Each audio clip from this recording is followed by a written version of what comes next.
Thank you so much for being with us. I would actually like to start with a quick raise of the hands.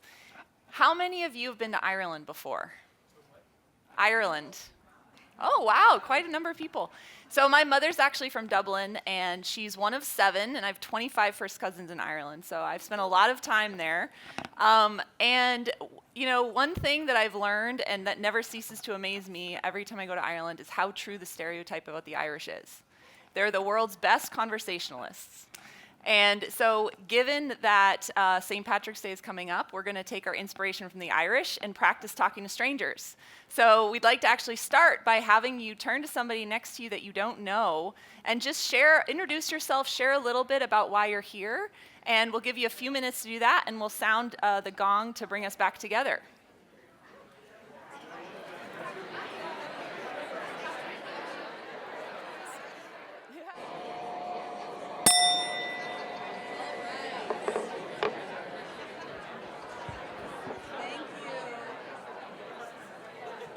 Thank you for coming back together. Well, now that you know a little bit more about each other, I want to share a little bit more about myself. You already know that my mother's Irish, but one thing that you might not guess about me is that my father is actually from Jordan, and I spent the first 18 years of my life moving around the Middle East, a little bit here and there in Europe and the U.S. We moved a lot. I've counted, and I'm in my mid-30s now, and I've moved to a new country or state 26 times. And so as you can imagine, I get a lot of questions about my background, and even more so than about how tall I am, which you can't tell that I'm sitting down. So, people really want to know how that impacted me, what impact it had on me to move around so much. And I answer with a pretty simple statement, which is that I learned at a very early age that people are people. Doesn't matter the color of their skin, the religion they practice, or the language they speak. And that sounds cliche, and it kind of is, but I think it sounds cliche because many of us know this on a cognitive level. We know it, we hold it in basic principle that this is true. But for people like me who have moved around and spent our lives adapting to new cultures and new people and had to do that to survive and build community, we know this in our bones. It's so fundamental to who we are. And so when I think about how that impacted me, it's summed up really nicely in a comment a friend of mine once made. She said, Anna, what I like about you is you give everyone a chance. And to be honest, when I first heard that, I'd step back a minute because I didn't really understand what she meant. But as I thought about it, I realized that as I approach somebody new, there's no question in my mind about whether that person's worth my time. There's no question in my mind about whether I have something to learn from them. The connections that I've made across the world and across my life have made me who I am. And I am so grateful and will forever be grateful for all that I have learned and gained from the people that I have met throughout my life. And speaking of one of those amazing people, I'd like to turn it over to Uvinie now to share a little bit more about her. Hi, everyone. Can you hear me okay? Yes. So I'm going to start my story in college. I decided during a summer to go to South Sudan and volunteer for the World Health Organization. So I found myself in the middle of the Nubian desert. It was really hot, and talking to a nomadic community. So there was this big thatched hut that I walked into, and it was about 10 feet by 10 feet. It contained all the belongings for this family. And there was a man, and he looked at me, and I looked at him. I had no idea what was going to happen. And then he smiled, and he turned around, he grabbed something, and he presented me with a gift. And I knew it was a luxury that he could barely afford. It was a Coca-Cola. And it was the best Coca-Cola I've ever drunk, partly because in that moment I witnessed what is meant by a shared common humanity. That even when you have such small belongings, when you have a guest over, this innate desire to welcome, to be of benefit, to be generous, transcends all cultures. And that is what I share, and similar with Anna. I was born in Sri Lanka. I moved around a lot, so I was born in Sri Lanka, but when I was 2, moved to upstate New York, which was very cold. then to Lagos, Nigeria for 6 years, and Amman, Jordan for 4 years. And what was the same for all of those countries was that I did not belong. I didn't even look like anyone there. But I built some incredible relationships. I was able to connect across what we think we need in connections, which is shared interests. We didn't have those. But we had something fundamental, which is everybody wants to have a good life, grow up, get a great job, be happy. And that was always the same. So I discovered something that was fundamental, and I think what I bring into this work is that connection is always possible. So I went on to study these ideas. I studied neuroscience in college and then went on to study public health. And I continued to learn about this, and I discovered that there's a couple things you need for connection, which is that you need to work on your mindset, your intention, and your behavior. So that's what I'm going to talk a little bit about today. And as just a brief note on what leading through connection is that we study the practice of connection, and we then help leaders and we train them to use these practices in their work. So that's what we do, and we ground this methodology in neuroscience, social psychology, and contemplative practice. So the three things I want to talk about today is what is connection? I've already started using it. The second is why does it matter? And then third, how do you cultivate connection using 3 dimensions: awareness, caring, and action? So what is connection? What is awareness, caring, and action? We'll go into that a little bit further, but I want to first talk about what is connection. So connection is authentically and meaningfully relating to others.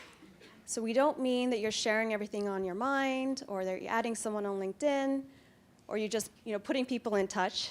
We're talking about an interaction where you can be yourself. And we're also talking about an interaction where you can discuss something that matters, where you can deepen your understanding of one another. It means that you're present, and it means you're intentional.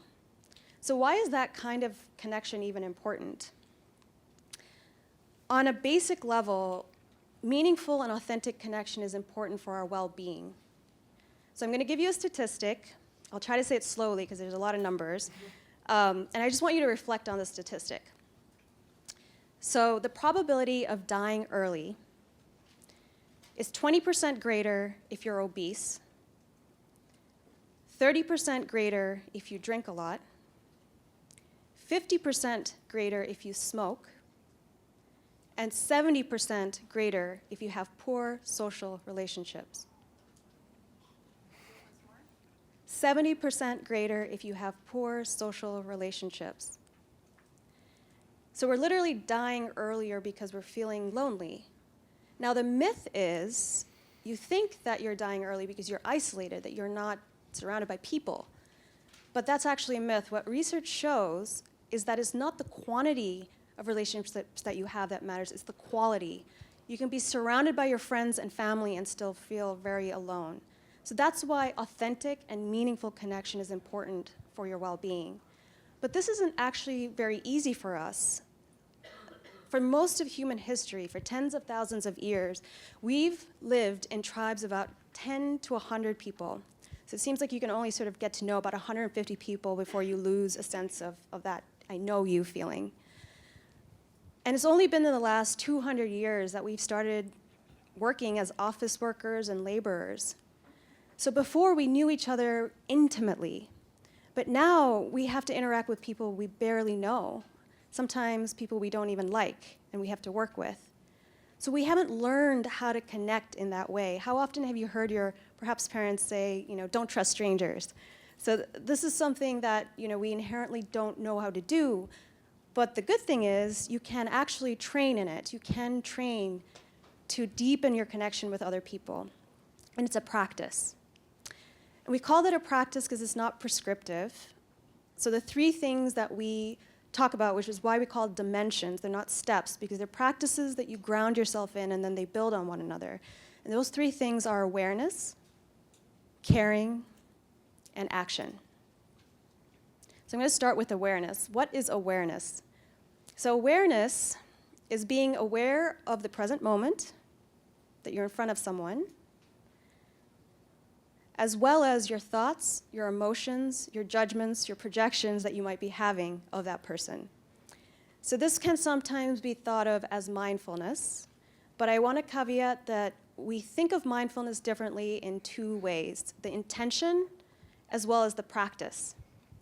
So mindfulness is often used with an intention to benefit the self, which is to increase your productivity or to reduce your stress. But we think of mindfulness with an intention to benefit others. Why is that important? It shifts the way you practice. So the actual word mindfulness in Tibetan, and the translation for it is recollection. So what are you recollecting? What are you being mindful of, and why are you being mindful? You're being mindful of your thoughts, emotions, projections in order not to harm someone else. So this can really transform how you practice mindfulness. So just the other day, I was watching the Olympics. How many of you have been actually watching the Olympics these past few days? It's been incredible. And I noticed when I was watching that I love watching figure skaters. I noticed that when I was watching some figure skaters, I was really anxious. I was really hoping they were going to land their jumps. And some other figure skaters, mostly from countries I didn't feel a relationship with, I was not as nervous for them and kind of a little bit judgmental, kind of looking at what they're wearing. And so at that point in time, I just took a step back and said, what am I doing? This is completely irrational. And I started using the Olympics as a practice. So I started to see those judgments and just suspend them and then let it go. And what was incredible was that I started feeling this incredible sense of calm and started witnessing that each individual spent decades of practice to be there, to show up, to perform their craft. And in that, I got so much joy. It was just this opening. But beyond that, what if Olympic judges could be trained in this? What if they could arrest their biases? Now, this isn't too far-fetched. There's actually research that shows that when judges who are sentencing criminals, their sentences get more severe as lunchtime approaches. Yes. Which is why we're very glad we're talking to you after lunch. So our emotions and our emotions, projections, our thoughts really do influence how we think about other people and even what we do as leaders. So that's mindfulness, that's awareness. The second way, so I mentioned that there was two ways we were different. The first way we were different is thinking about the intention. And the second way that we think of mindfulness differently is in its practice. So mindfulness is often thought as a thing you do while you meditate, or something that you do solitary, whether it's mindful eating or mindful walking. We actually think of mindfulness and its power as more effective in life, bringing it into your interactions as you're interacting with people. Why is that the case? Because we spend the majority of our waking lives with other people. So even if you're meditating 1 hour a day, it's such an incredible practice ground to be able to use those practices in daily life. And that's where we spend with most of our leaders is how do you practice mindfulness with people? One of my teachers is the 14th Dalai Lama, and one question he gets all the time is, how do I know my meditation is working? How do I know it's progressing? And his response is the same one that we tell our participants in our program, which is, when you realize that you're more kind to yourself and to other people, when you're more compassionate to yourself and to other people. So even if you're meditating, mindfulness is about your interactions with other people and its impact it's having on your own life. So those are two ways that we think of awareness in terms of developing an authentic and meaningful connection. So the second dimension we think about is caring. So when I say caring, I don't mean that you have to love everyone or even like them. This can be unrealistic, especially at work. We mean two things. First, that you can see another human being as another human being, that they matter, that they want to be happy and don't want to suffer.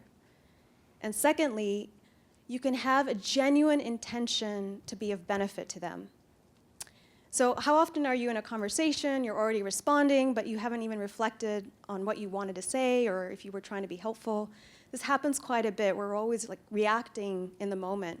So we're talking about an intentionality in each moment you're with someone. So that's actually very difficult to do, and it takes practice. And we have lots of practices for that. But I wanted to talk a little bit about a practice where it might be difficult to do that since it might be helpful. Because it's easier to find an intention to be of benefit when you want to help someone or if you like them. But how do you build that intention when you don't like someone or don't see eye to eye, but you still have to work with them? So one of our leaders that we were working with was working with the Indian education system for women. She wanted to improve women's education, and she had to work with a bureaucrat who was a major stakeholder in that institution. And she told him about her work, and he went up to her and said, "Women should not be educated, they should be wives." So that didn't really go over so well for her. And she came back to me and she said, "Uvinie, what do I do with that?"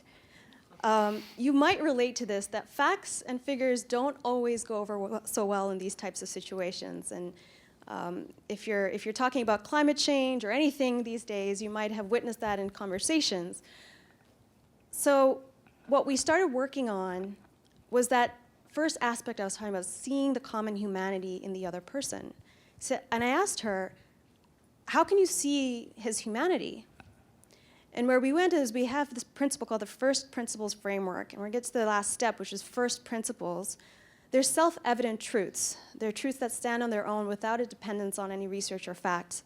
One of them might be all men are mortal. You don't need to go research that. So what are some first principles? And she said, well, we both have mothers. I said, that's true. And so where she wanted to start the conversation is we both love our mothers, don't we? That's true. And when our mothers are educated, it helps us, right? That's true. And working that way up, you're connecting with someone on something that's shared, and then perhaps unveiling those fears that's generating that comment. So that's just one way that you can think about just a first principle for connecting with someone across shared humanity. So that's the second dimension. The third dimension is action. So if you have awareness and caring, people will feel it in that embodiment. But until you speak or act, it's very difficult for people to know you're actually trying to connect. So it's important to act on that connection.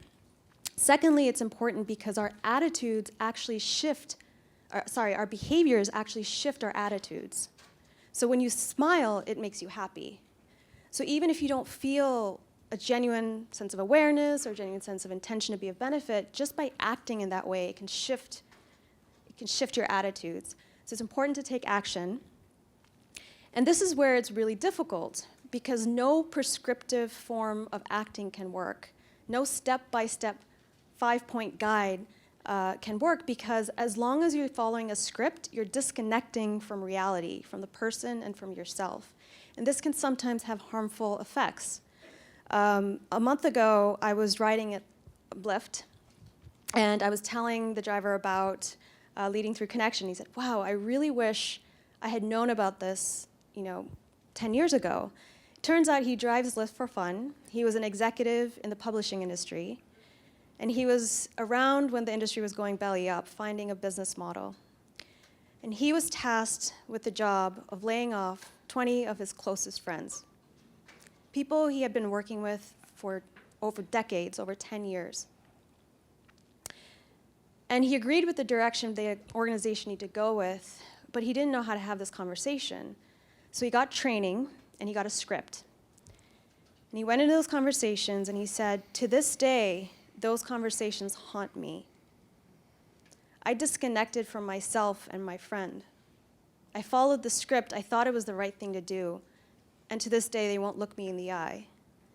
So it's not the fact that we have to avoid doing the things we need to do, but when you can use connection, it means you don't have to give up yourself or perhaps what the other person needs. So it's very important to know that anytime you use a tool, and these tools are great, but what you can do to make them even better is to bring in aspects of that awareness and that caring. So if you have conversations that matter toolkits or empathetic listening, use that awareness and that caring, and that can really make these tools even more effective. In addition, we're also looking at new tools and practices for leaders and learning from them as they're putting awareness and caring into action, because it turns out that when you have a command and control style of leadership, it's really easy to know what to do. You just sort of tell people what to do. But if you're actually working with this intention to be of benefit, questions like, do I tell my team the bad news or do I not so they don't worry? It becomes a little bit more complex. So how you act gets also more complicated.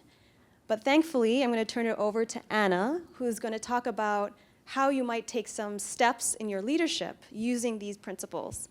But before then, since I've been talking at you for quite some time, we want to give you another break, a quick 2-minute turn and talk, where you can just reflect. We can do 5 minutes. Oh, great. We have 5 minutes, so you can turn and for talk 5 5 minutes. Where you can just talk to each other about what you've just learned, perhaps using some of these principles, and then we're going to ring the gong. Thank you.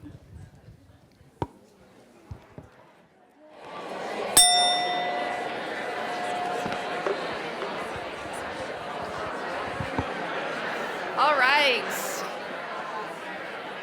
Welcome back. Thank you for coming back together. You know, I spent a number of years in education, and there's a trick that teachers use, which is hands up, mouth shut. And so we always used to have to do that in our workshops. All right, thank you for coming back together. So as Uvinie mentioned, my job now is to talk to you about what leading through connection actually looks like. And I don't think that I have to convince many of you in this room that leaders matter. But leaders don't matter because they're leaders. They matter because they're role models and they're influencers. And their behavior impacts us all the time. They impact us as individuals, one-on-one. They impact us in terms of the conditions that we work in. And they impact us even in society and how we live together in society. And so, you know, many of you are probably leaders in this room sitting there thinking, okay, well, what do I do? What do I do differently? How do I lead through connection? And my job is now to tell you some examples of how to do that, what leading through connection can look like. And so the 3 examples that I want to share with you are, first, leading through connection in the sense of through personal reflection. So bringing personal reflection into your leadership. The second way is through using small steps and micro actions with others. And the third way is thinking about the role of connection in transforming organizations. So I'm going to start with personal reflection. And as many of you probably understand, personal reflection is so foundational to how we work with and interact with other people. There's a large personal reflection component in terms of our ability to cultivate awareness and mindfulness and compassion. But also when we think about leadership and bringing these ideas into action and going out and leading on a day-to-day basis, personal reflection is crucial to this ability to say, well, how am I behaving? What am I doing that is or isn't aligned with how I want to behave right now? Why? And how do I get better at that? And so this is why we mean that connection is a practice.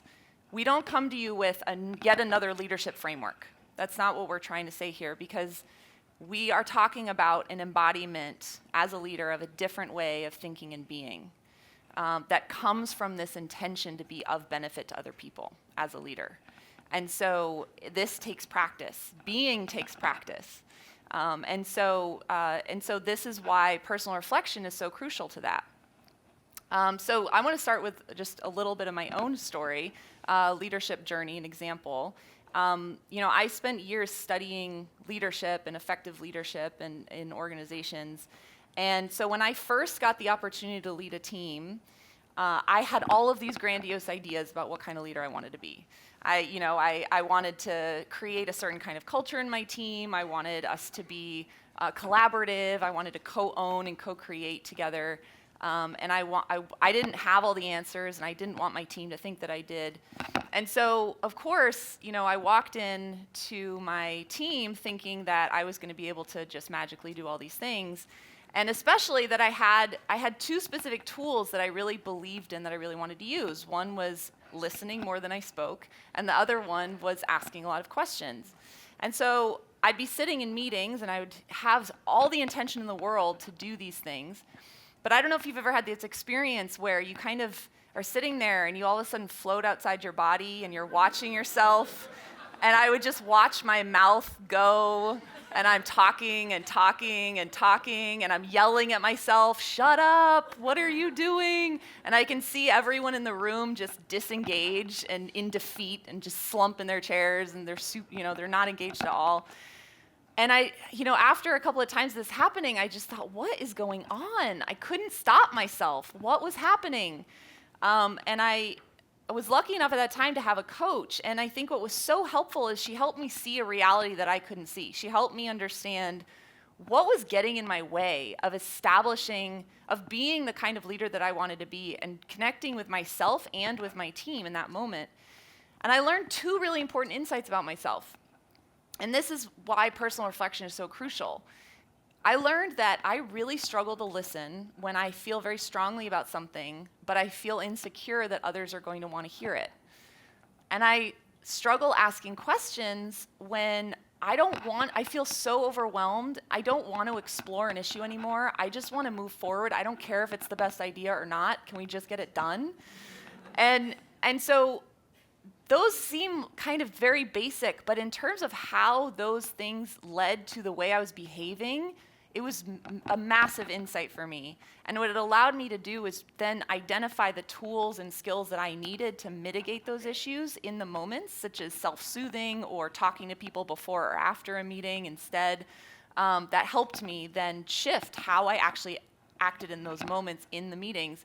And that had a huge impact on then how my team felt about themselves, about my respect for them, about my openness to them.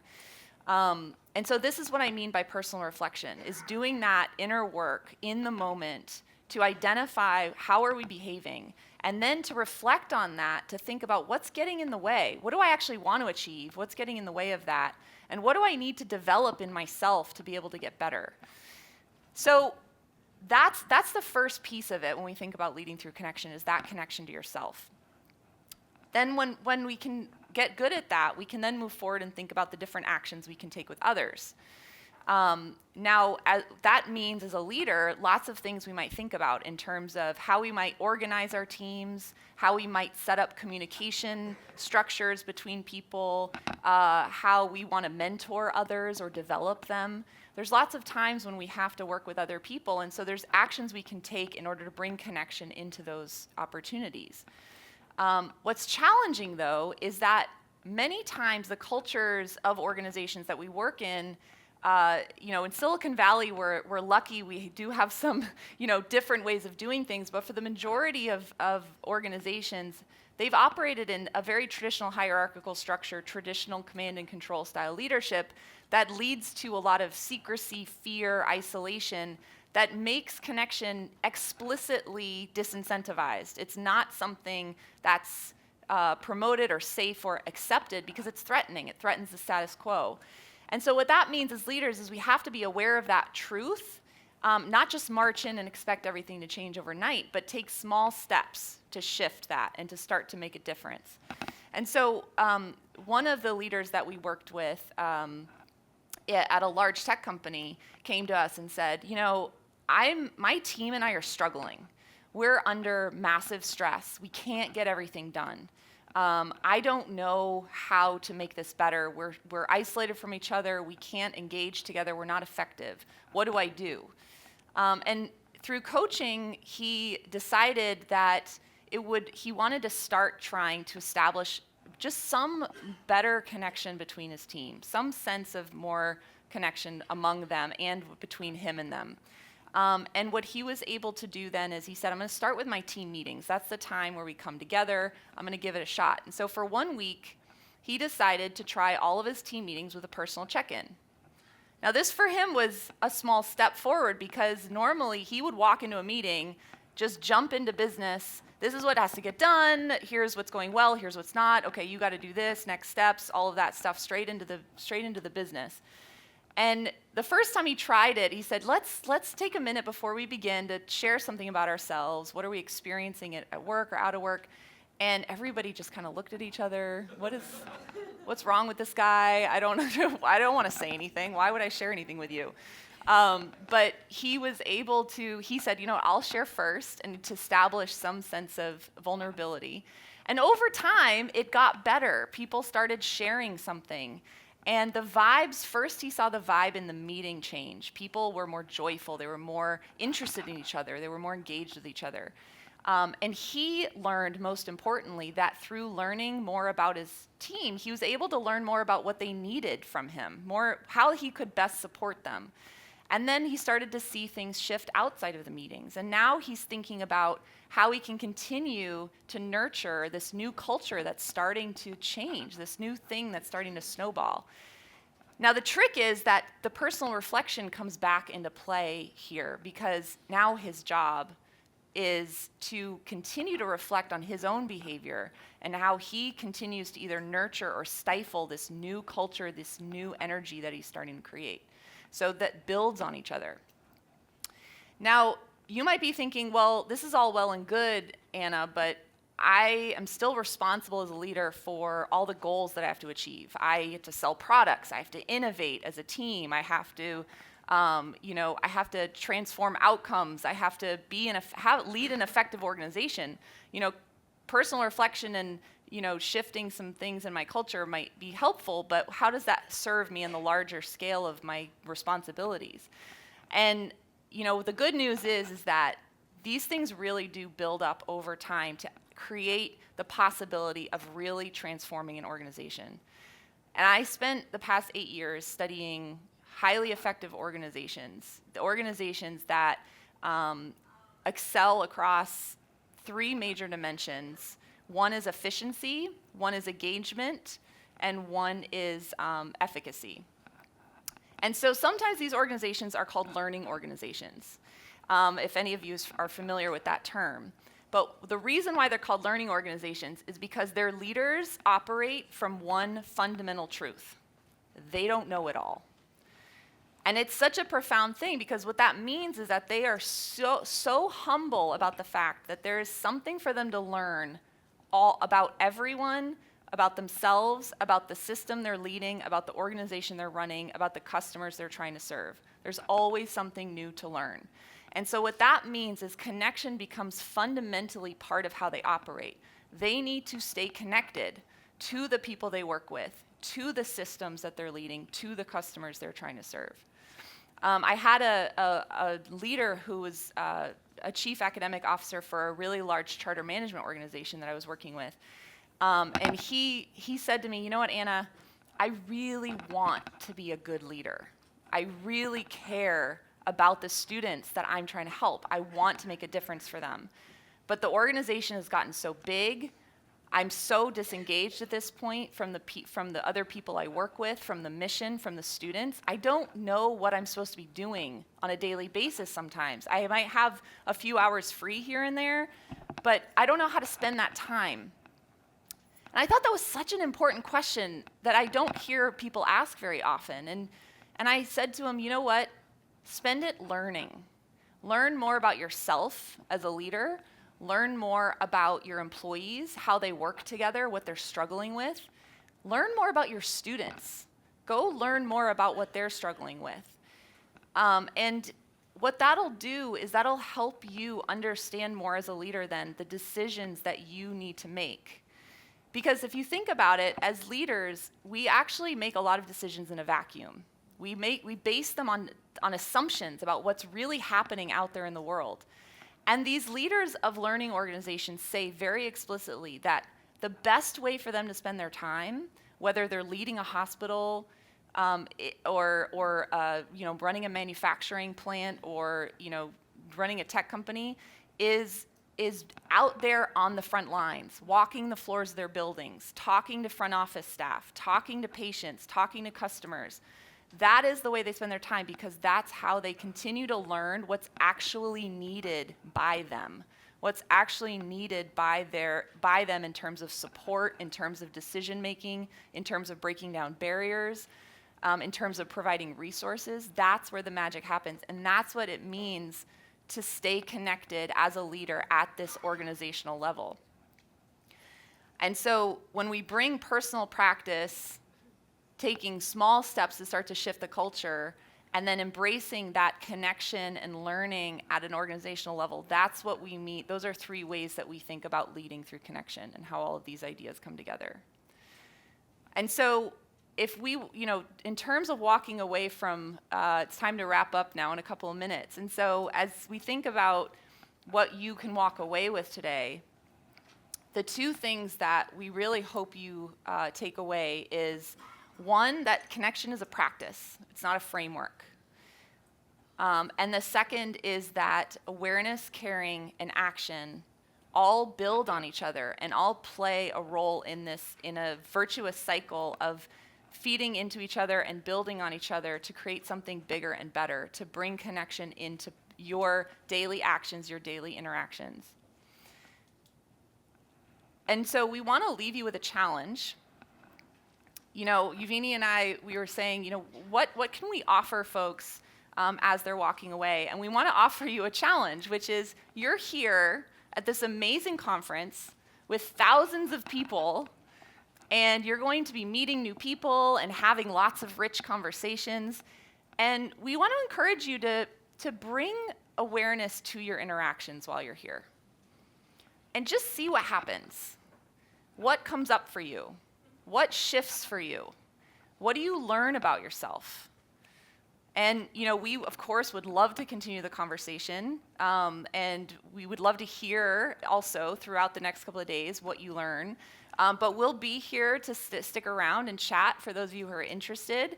And if you can't stick around, but you want to learn more, our lovely program coordinator is happy to take your business card or give you one of ours if you'd like to follow up.